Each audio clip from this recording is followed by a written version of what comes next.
क्या आपका मंत्र जप सिर्फ होठों की एक कसरत बनकर रह गया है? क्या आप घंटों माला फेरते हैं, लेकिन मन की शांति और खुद को जानने की चाहत से अब भी कोसों दूर हैं? अगर हां, तो यकीन मानिए, आप अकेले नहीं हैं। हम में से अधिकतर साधकों के मन में यही सवाल उठता है कि हमारी साधना का फल क्यों नहीं मिल रहा? ये मन काबू में क्यों नहीं आता? अंदर से कोई बदलाव महसूस क्यों नहीं होता? लेकिन क्या हो अगर मैं आपसे कहूं कि एक प्राचीन मंत्र दृष्टा ब्रह्मज्ञानी ने इसी साधारण से जप को आत्म जागरण का एक गुप्त रास्ता बताया है। एक ऐसा तरीका जो सिर्फ शब्दों से नहीं, बल्कि आपकी सांसों से जुड़ता है। एक ऐसी प्रक्रिया जो दोहराव को रूपांतरण में बदल देती है। इस वीडियो में हम अथर्ववेद से जुड़े शांडिल्य उपनिषद की उस गहरी शिक्षा को जानेंगे जो आपके जप को आत्म साक्षात्कार की एक शक्तिशाली साधना बना सकती है। यह सिर्फ जानकारी नहीं है, ये एक व्यावहारिक मार्गदर्शन है जो एक गृहस्थ को भी चेतना के शिखर तक ले जा सकती है। तो अंत तक मेरे साथ बने रहिएगा, क्योंकि आज हम शब्दों के परे छिपे उस खामोश विज्ञान को समझने वाले हैं। आज जब हम जप शब्द सुनते हैं तो दिमाग में क्या आता है? एक माला और होठों पर दोहराए जाते कुछ शब्द। हमने जप को गिनतियों में कैद कर दिया है। 108 बार, 11 माला, 21 माला। ये एक पवित्र क्रिया है, इसमें कोई संदेह नहीं। लेकिन क्या जप का पूरा सच बस इतना ही है? अधिकतर लोगों की यही तकलीफ है कि सालों तक मशीन की तरह जप करने के बाद भी मन उतना ही बेचैन रहता है। गुस्सा और चिंता वैसे के वैसे ही बने रहते हैं। और जिस शांति के लिए यह सब शुरू किया था, वह एक दूर का सपना लगती है। समस्या यह है कि हमने जप को एक काम समझ लिया है, एक बाहरी क्रिया। हम भूल गए हैं कि यह एक विज्ञान है, चेतना को बदलने का एक आंतरिक विज्ञान। और यहीं पर शांडिल्य उपनिषद हमारा मार्गदर्शन करता है। शांडिल्य उपनिषद, जो अथर्ववेद से जुड़ा एक प्राचीन योग उपनिषद है, हमें जप की इस छोटी सोच से बाहर निकालता है। ये उपनिषद महर्षि शांडिल्य और महामुनि अथर्वा के बीच हुई एक बातचीत है, जहाँ शांडिल्य पूछते हैं कि आत्म साक्षात्कार का पक्का रास्ता क्या है, और महर्षि अथर्वा जो ज्ञान देते हैं वह आज हमारे लिए खजाने से कम नहीं है। उपनिषद साफ कहता है कि जप अपने आप में मंजिल नहीं है, ये तो उस त्रिवेणी संगम की पहली धारा है जहाँ जप, ध्यान और ज्ञान आकर मिलते हैं। यह हमें बताता है कि सच्चा जप केवल जिह्वा से किया जाने वाला अभ्यास नहीं है, बल्कि वह हमारी सांसों में उतरकर चेतना का स्वाभाविक हिस्सा बन जाता है। ये एक ऐसी आंतरिक प्रक्रिया है जो शरीर से प्रारंभ होकर धीरे धीरे चेतना की गहराइयों तक पहुंचती है। महर्षि शांडिल्य के अनुसार जब तक जप एक यांत्रिक क्रिया बना रहता है, तब तक वह साधक के लिए बंधन ही रहता है। लेकिन जब यही जप श्वास और जागरूकता के साथ जुड़ जाता है, तब वह ध्यान में रूपांतरित हो जाता है। और जब यही ध्यान और अधिक गहरा होकर हमें हमारी वास्तविक सत्ता का प्रत्यक्ष अनुभव कराता है, तब वही ज्ञान कहलाता है। असल में उपनिषद हमें एक सीधा सादा फॉर्मूला दे रहा है। समस्या क्या है? मशीन की तरह जप करना, जिससे अंदर कोई बदलाव नहीं आ रहा। समाधान क्या है? जप को ध्यान और ज्ञान से जोड़ना, जैसा कि अष्टांग योग में बताया गया है। और नतीजा क्या होगा? मैं, मेरा वाले अहंकार का पिघलना और उस आज़ादी का अनुभव जिसे मोक्ष या कैवल्य कहते हैं। तो चलिए इस सफ़र में और गहरे उतरते हैं और उस त्रिवेणी संगम के राज को समझते हैं जो हमारी जिंदगी को पूरी तरह बदल सकता है। शांडिल्य उपनिषद की सबसे बड़ी खूबी यह है कि यह आत्म साक्षात्कार को कोई चमत्कार या रहस्य नहीं बताता, बल्कि इसे एक वैज्ञानिक और क्रमबद्ध प्रक्रिया के तौर पर समझाता है, जिसे अष्टांग योग कहते हैं। यह पतंजलि के योग सूत्र जैसा ही है, लेकिन उपनिषद इसे अपने ढंग से समझाता है। यह 8 सीढ़ियां हमारे बाहरी बर्ताव से लेकर हमारी भीतरी चेतना तक एक पुल बनाती है। अथर्वा मुनि कहते हैं कि यम, नियम, आसन, प्राणायाम, प्रत्याहार, धारणा, ध्यान और समाधि, ये योग के 8 अंग हैं। यह सिर्फ एक सूची नहीं है, यह आत्म जागरण का पूरा रोड मैप है। यम और नियम हमारी नैतिकता और अनुशासन की नींव है। उपनिषद में 10 यम, जैसे किसी को मन, वचन, कर्म से चोट न पहुंचाना, सच बोलना, और 10 नियम, जैसे तप, संतोष, स्वाध्याय बताए गए हैं। ये नींव के पत्थर हैं। अगर हमारा बर्ताव ही ठीक नहीं तो मन कभी शांत हो ही नहीं सकता। जप के समय मन का भटकना, अक्सर हमारे दिन भर के उलटे सीधे कामों और विचारों का ही असर होता है। आसन का मकसद सिर्फ शरीर को फिट रखना नहीं है, बल्कि शरीर को ऐसी स्थिरता देना है ताकि हम लंबे समय तक बिना हिले डुले ध्यान में बैठ सकें। जब शरीर पत्थर की तरह स्थिर हो जाता है, तभी मन के शांत होने की गुंजाइश बनती है। प्राणायाम के साथ ही असली खेल शुरू होता है। ये वह मोड़ है जहां से यात्रा बाहर से भीतर की ओर मुड़ती है। प्राणायाम सिर्फ सांस लेने छोड़ने की व्यायाम नहीं है, ये शरीर की जीवन ऊर्जा यानी प्राण शक्ति को नियंत्रित करने का विज्ञान है। उपनिषद नाड़ी शोधन प्राणायाम पर जोर देता है, जिससे हमारी 72,000 नाड़ियों की सफाई होती है। जब प्राण संतुलित होकर हमारी मुख्य नाड़ी सुषुम्ना में बहने लगता है, तभी मन अपने आप अंदर की ओर खींचने लगता है। प्रत्याहार का मतलब है अपनी इंद्रियों का मुंह बाहर की दुनिया से मोड़कर अंदर की तरफ कर लेना। जब हम जप करने बैठते हैं तो बाहर की आवाज़ें, पुराने ख्याल सब हमें अपनी ओर खींचते हैं। प्रत्याहार वह स्विच है जिससे हम इन सब खिंचावों को बंद करके अपनी ऊर्जा को भीतर समेट लेते हैं। धारणा यह है कि मन को एक जगह पर टिकाने की कला है, और जप धारणा का सबसे आसान और सबसे शक्तिशाली औजार है। जब हम अपने मंत्र की आवाज़ पर, उसके अर्थ पर या अपने भगवान के रूप पर मन को रोकते हैं, तो असल में हम धारणा का ही अभ्यास कर रहे होते हैं। जब धारणा बिना किसी कोशिश के तेल की धार की तरह लगातार बनी रहती है, तो वह ध्यान है। जप करते करते जब जपने वाला, मंत्र और जप की क्रिया, ये तीनों लगभग एक होने लगते हैं और सिर्फ एक एहसास बाकी रह जाता है, वही ध्यान की अवस्था है। इस स्टेज पर जप किया नहीं जाता, बल्कि अपने आप होने लगता है। समाधि अष्टांग योग की आखिरी सीढ़ी और साधना का शिखर है। ये वह अवस्था है जहां मैं और परमात्मा का फर्क मिट जाता है। साधक उस सच को अनुभव करता है जिसे उपनिषद अहम ब्रह्मास्मि, मैं ही ब्रह्म हूं, जैसे महावाक्यों में कहते हैं। समाधि वह परम आनंद की स्थिति है जहां आत्मा अपने असली स्वरूप में जाग जाती है। अष्टांग योग साफ करता है कि जप कोई अकेली क्रिया नहीं है, ये एक पूरी जीवन शैली का हिस्सा है।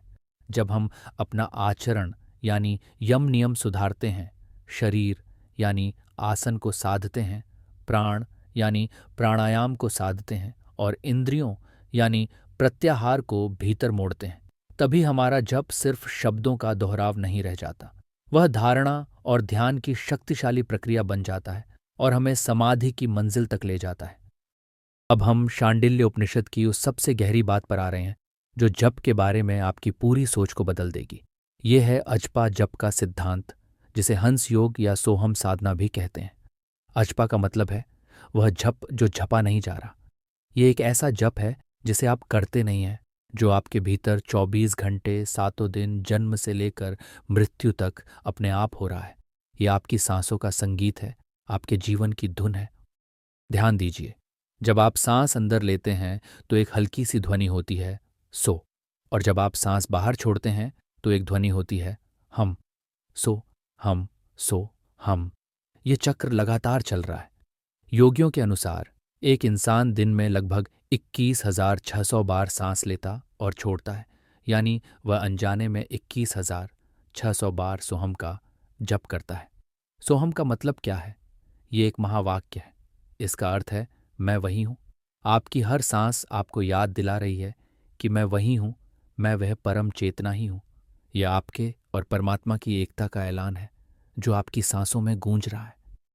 तो फिर सवाल उठता है, हमें अलग से माला लेकर मंत्र जपने की क्या ज़रूरत है?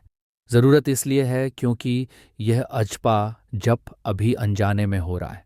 हम इसके प्रति जागरूक नहीं हैं। हमारा ध्यान बाहर की दुनिया में इतना बिखरा हुआ है कि हम अपने ही अंदर चल रहे इस दिव्य संगीत को सुन नहीं पाते। बोलकर जप करना यानी वैखरी जप और मन में मंत्र दोहराना यानी मानसिक जप, ये सब उस अजपा जप के प्रति जागने की तैयारी है। जब हम अपने किसी मंत्र का मानसिक जप करते हैं तो धीरे धीरे हमारा मन बाहर से हटकर एक जगह टिकने लगता है। जब यह एकाग्रता गहरी होती है तब साधक अपने मानसिक जप को अपनी सांस की लय से जोड़ देता है। धीरे धीरे आपका मंत्र और आपकी सांस एक ही लय में एक हो जाते हैं। जब यह अभ्यास और अधिक गहरा होता है तब एक समय ऐसा आता है जब आपको मंत्र जपने की आवश्यकता नहीं रहती। आप केवल अपनी आती जाती सांस के प्रति जागरूक रहते हैं और मंत्र की गूंज या उसका सूक्ष्म कंपन अपने आप भीतर अनुभव होने लगता है। अब आप जप नहीं कर रहे होते, जप स्वयं घटित हो रहा होता है। यही जप से जागरण की यात्रा का सबसे बड़ा परिवर्तन बिंदु है। शांडिल्य उपनिषद का इशारा इसी अंदरूनी प्रक्रिया की ओर है। प्राणायाम से जब प्राण सध जाता है तो मन शांत हो जाता है, और शांत मन ही सांस की इस महीन आवाज सोहम को पकड़ पाता है। ये कानों से सुनने वाली आवाज नहीं है, ये चेतना में महसूस होने वाला एक कंपन है। जब साधक इस अजपा जप में टिक जाता है तो उसका ध्यान 24 घंटे की साधना बन जाता है। वह काम करते हुए, चलते फिरते, बात करते हुए भी अंदर से अपनी सांस और उसमें गूंजते सोहम से जुड़ा रहता है। अब उसकी जिंदगी ही पूजा बन जाती है। यही है जप का असली राज, शब्दों से शुरू करके सांस के साथ एक हो जाना और आखिर में उस खामोशी में डूब जाना जहां से सोहम की यह दिव्य धुन अपने आप उठ रही है। जब साधना अजपा जप की अवस्था तक पहुंचती है तब साधक की जिंदगी में सबसे बड़ा चमत्कार होना शुरू होता है। ये है अहंकार का विसर्जन। अहंकार क्या है? ये मैं का एक झूठा एहसास है। मैं ये शरीर हूं, मैं एक डॉक्टर हूं, मैं एक पिता हूं, मैं सुखी हूं, मैं दुखी हूं। ये सब अहंकार की भाषा है। यह हमारी डिग्रियों, पहचानों, यादों और अनुभवों का एक बंडल है जिसे हम गलती से मैं समझ बैठते हैं। यही अहंकार हमें उस परम सत्य सो हम मैं वही हूं से अलग महसूस कराता है। ये एक दीवार है जो हमारे और परमात्मा के बीच खड़ी है। पूरी साधना का मकसद इसी दीवार को गिराना है। जब साधक लगातार सोहम की धुन के प्रति, अपनी सांस के प्रति जागा रहता है तो उसका ध्यान धीरे धीरे अपने झूठे मैं से हटकर अपने असली मैं पर टिकने लगता है। सोहम का जप सिर्फ एक मंत्र नहीं है, बल्कि एक निरंतर सवाल जवाब है। हर सांस पूछ रही है, मैं कौन हूं? और जवाब भी दे रही है, मैं वही हूं। यह प्रक्रिया अहंकार के लिए मौत जैसी है। अहंकार तभी तक जिंदा रह सकता है जब तक हमारा ध्यान बाहर की चीजों और अपने ख्यालों में उलझा रहे। जैसे ही हम ध्यान को भीतर मोड़ते हैं और अपनी साक्षी चेतना में टिकने लगते हैं, अहंकार का खाना पानी बंद हो जाता है। एक उदाहरण से समझिए। आप सिनेमा हॉल में एक फिल्म देख रहे हैं। जब तक आप कहानी और किरदारों के सुख दुख में पूरी तरह डूबे हैं, तब तक आपको याद नहीं रहता कि आप तो बस एक दर्शक हैं जो कुर्सी पर बैठे हैं। लेकिन जैसे ही आपको ख्याल आता है कि अरे, ये तो बस एक फिल्म है, मैं तो देखने वाला हूं, फिल्म का असर आप पर कम हो जाता है। ठीक इसी तरह अहंकार हमारे मन की फिल्म है। सोहम का अभ्यास हमें याद दिलाता है कि हम ये फिल्म नहीं, बल्कि इस फिल्म को देखने वाले साक्षी हैं। जैसे जैसे यह साक्षी भाव मजबूत होता है, अहंकार की पकड़ रेत की तरह हाथों से फिसलने लगती है। गुस्सा, डर, चिंता, जलन, ये सब अहंकार के ही बच्चे हैं। जब जड़ ही कमजोर होने लगती है तो ये सारी नकारात्मक भावनाएं अपने आप सूखने लगती हैं। साधक ज्यादा शांत, ज्यादा प्रेमपूर्ण और स्थिर हो जाता है। और फिर एक पल आता है समाधि की अवस्था में, जब अहंकार पूरी तरह पिघल जाता है। जैसे नमक की गुड़िया समंदर की गहराई नापने जाए और खुद ही समंदर हो जाए, वैसे ही साधक की छोटी मैं बड़ी चेतना में विलीन हो जाती है। यही है आत्म साक्षात्कार। ये कुछ नया पाना नहीं है, बल्कि उसे जान लेना है जो हम हमेशा से थे। ये उस सच का सीधा अनुभव है जिसे उपनिषद कहते हैं सत्यम ज्ञानमानंदम ब्रह्म, अर्थात ब्रह्म सत्य, ज्ञान और अनंत आनंद का स्वरूप है। जब साधक इस अवस्था को पाता है तो वह अनुभव करता है कि वह कोई अलग इंसान नहीं है, बल्कि खुद वह सत्य, ज्ञान और आनंद ही है। उसके सारे दुख हमेशा के लिए मिट जाते हैं, क्योंकि दुख भोगने वाला अहंकार ही नहीं बचता। यही जीवन का परम लक्ष्य है। यही है जप से जागरण के सफर का अंजाम। एक सवाल जो अक्सर साधकों के मन में आता है, तो क्या पूजा, पाठ, यज्ञ, मंदिर जाना, ये सब बाहरी कर्मकांड बेकार हैं? क्या हमें सिर्फ आंख बंद करके ध्यान ही करना चाहिए? शांडिल्य उपनिषद इस पर एक बहुत ही संतुलित और व्यावहारिक नजरिया देता है। वह बाहरी कर्मकांडों को खारिज नहीं करता, बल्कि उन्हें साधना की सीढ़ियों का एक जरूरी हिस्सा मानता है। इसे ऐसे समझिए कि पूजा पाठ जैसे बाहरी अनुष्ठान ईश्वर के सकल रूप की उपासना है। सकल यानी वह जो गुणों और रूपों के साथ है। जब हम किसी मूर्ति की पूजा करते हैं या मंत्र बोलते हैं तो हम भगवान के एक साकार रूप से जुड़ने की कोशिश करते हैं। ये भक्ति की शुरुआत है। ये उन लोगों के लिए बहुत ज़रूरी है जिनका मन चंचल है और जिन्हें टिकने के लिए किसी सहारे की ज़रूरत होती है। इससे मन पवित्र होता है, श्रद्धा मजबूत होती है और आध्यात्मिक रास्ते पर चलने की प्रेरणा मिलती है। लेकिन उपनिषद हमें यहीं रुकने के लिए नहीं कहता। वह हमें सकल से निष्कल की ओर ले जाता है। निष्कल यानी वह जो रूप, गुण और नाम से परे है, जो निराकार और परम सत्य है। यही ब्रह्म का असली स्वरूप है। भीतरी साधना जैसे ध्यान और साक्षी भाव उस निष्कल ब्रह्म को जानने का रास्ता है। बाहरी पूजा पाठ हमारे मन रूपी बर्तन को साफ करते हैं और भीतरी साधना उस साफ बर्तन में आत्मज्ञान का अमृत भरने का काम करती है। समस्या तब होती है जब हम बाहरी पूजा पाठ को ही सब कुछ मानकर उसमें अटक जाते हैं। अगर पूजा करने के बाद भी हमारे मन में गुस्सा, नफरत और घमंड भरा है, तो इसका मतलब है कि हमारी साधना अधूरी है। पूजा का मकसद मन को शुद्ध करके ध्यान के लिए तैयार करना था, लेकिन हम तैयारी में ही उलझ कर रह गए। शांडिल्य उपनिषद का रास्ता दोनों को जोड़ने का है। एक गृहस्थ अपने रोजमर्रा के जीवन में पूजा पाठ करे, लेकिन साथ ही अपनी चेतना को भीतर मोड़ने का अभ्यास भी करे। उसे अपने जप को सांस से जोड़ना सीखना चाहिए। दिन में कुछ पल शांत बैठकर खुद को देखना चाहिए और सोचना चाहिए कि मैं कौन हूं।